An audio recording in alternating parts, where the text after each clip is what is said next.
Mientras la revuelta estallaba frente al Palacio de Gobernación, uno de los líderes sabantinos, Manuel Heredia, acompañaba a aquel que se hacía llamar Argos al hospital psiquiátrico de Scientiam. Desde que le habían encargado conseguirles un líder, había tirado de sus hilos para que sus 100 ojos se pusieran manos a la obra, y hacía pocos días que había conseguido resultados. Barak Herzog era una persona sin pasado, familia o remedio conocido, y llevaba recluido en el hospital mental de Scientiam desde la edad de 15 años, después de que su familia adoptiva falleciera en extrañas circunstancias con él como único y principal sospechoso, aunque nunca pudo probarse nada. El doctor Tovar, que fue el emisario de Argos que reveló su paradero, lo describió como una persona impredecible e inestable. De personalidad múltiple, había conseguido permisos para leer libros en su habitación por buen comportamiento. Pero no libros cualesquiera, sino las obras de algunos de los más grandes pensadores de la historia hasta la fecha o acerca de otras culturas, y tenían constancia de que se había leído la Biblia de principio a fin, a pesar de no haber manifestado jamás ninguna creencia. De todos era sabido que contar con una banda de las características de Savant a tu lado aumentaría considerablemente las posibilidades de éxito. Pero, aún así, Argos se preguntaba si liberar a semejante elemento de vuelta a la sociedad sería el camino a seguir para conseguir sus propias metas.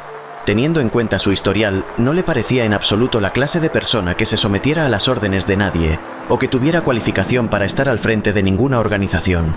¿Un demente a las riendas de Savant? Sería juntar el hambre con las ganas de comer. Pero prefería preocuparse por esa cuestión con ellos de su lado y el pueblo utopita a sus pies. Gracias a sus contactos, había conseguido las credenciales y el atuendo necesario para que tanto su acompañante como él pudieran entrar sin llamar la atención. Una vez dentro, se acercaron al puesto de información y preguntaron por el doctor Tovar, quien no les hizo esperar demasiado.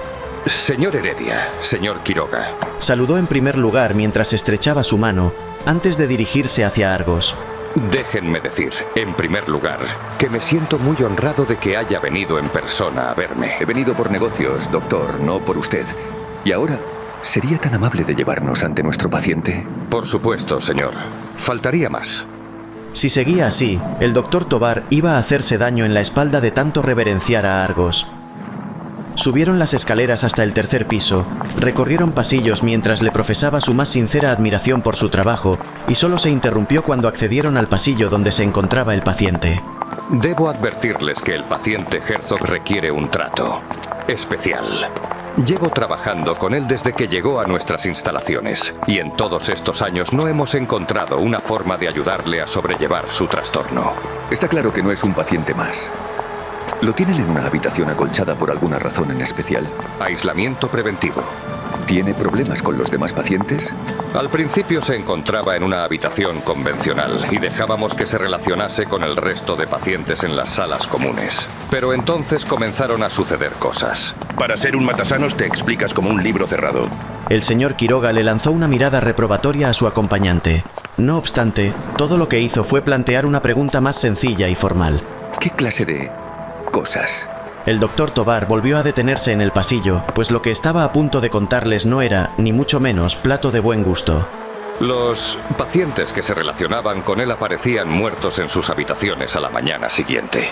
¿Acaso los mataba él en sus habitaciones? En absoluto. Todos cometieron suicidio.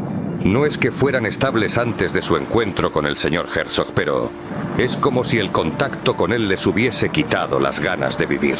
Por esa razón decidimos aislarle del resto, y es por eso que debo insistirles en que... Lidiar con él es cosa nuestra. Argos fue el primero de los tres en acercarse a la celda de aislamiento donde le tenían recluido.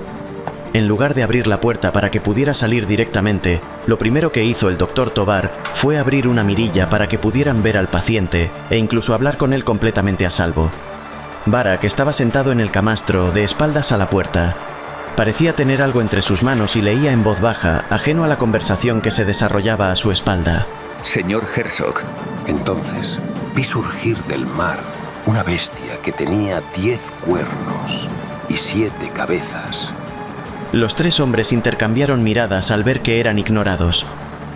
Mientras Barak seguía leyendo en voz baja, Manuel le hizo una seña al doctor Tovar para que abriese la puerta de modo que pudieran tratar con él directamente. Sin embargo, el doctor negó con la cabeza. Todavía no me han dicho para qué querían ver al señor Herzog. Ya ha pasado demasiado tiempo en sus instalaciones. Nosotros nos ocuparemos de su custodia de esta noche en adelante.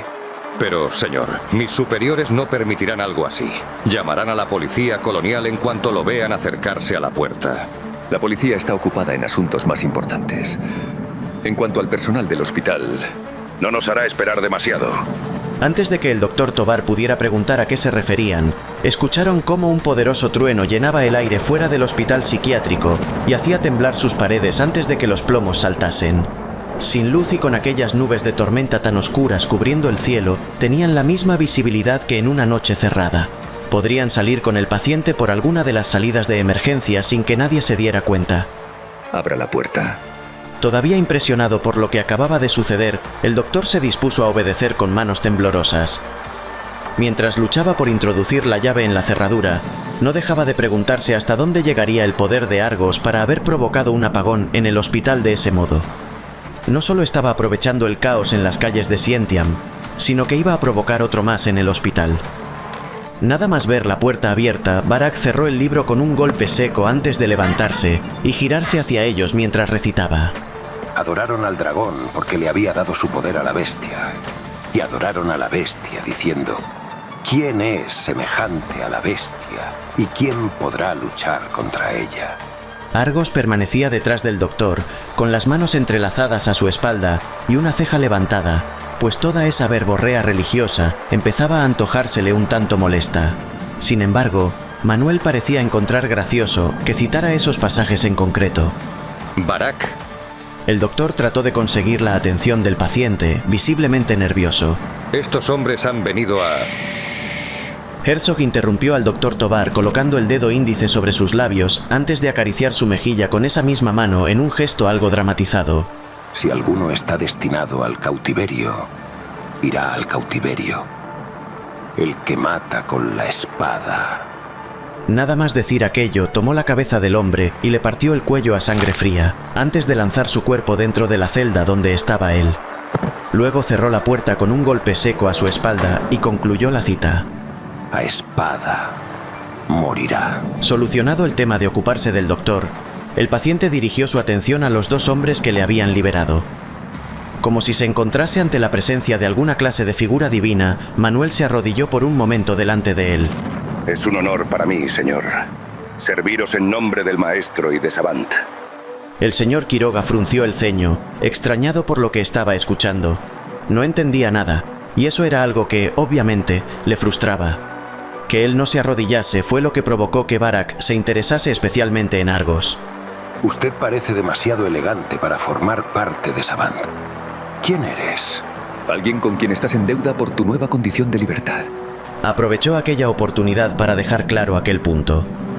Y ahora salgamos de aquí antes de que vuelvan a encender las luces.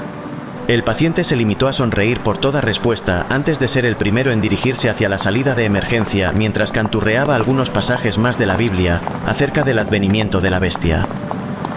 Cuando salieron al callejón al que daba la salida de emergencia, las mismas nubes que oscurecían el cielo para cobijarles en la oscuridad comenzaron a descargar sobre sus cabezas en forma de lluvia torrencial. Como si fuese la primera vez que sentía la lluvia sobre su rostro, Barak se detuvo un momento a recrearse con los brazos en cruz y los ojos cerrados. Un coche les esperaba unos metros más adelante y, tras montarse en él, se alejaron de las calles de Sientiam, antes de que la cortina de humo que habían dispuesto se disipase por completo.